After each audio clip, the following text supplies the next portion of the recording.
NCP উপদেষ্টা মণ্ডলীর দল, উপদেষ্টা মণ্ডলীর সদস্য এনসিপিতে আছে, উপদেষ্টা মণ্ডলীর সদস্য বা এনসিপি সদস্য উপদেষ্টা মণ্ডলীতে আছে, এবং যখন এনসিপি একটা রাজনৈতিক দল উপদেষ্টা মণ্ডলীর হয়ে জনগণের সামনে বক্তব্য রাখতে পারে, গণমাধ্যমের সামনে বক্তব্য রাখতে পারে, তখনই পরিষ্কার হয়ে যায় কে কে একদল।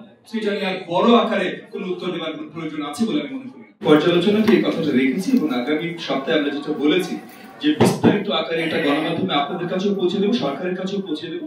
এখানে আমরা বড় দাগে এই আলোচনা রেখেছি, অত্যন্ত গুরুত্বপূর্ণ যে আসলে সঠিক সময় যদি নির্বাচন এই সরকার দেয়, যেটা তাদের দায়িত্ব, তাহলে এই বাজেটের পুরো মেয়াদকালীন আসলে তারা সরকার পরিচালনায় থাকবেন না।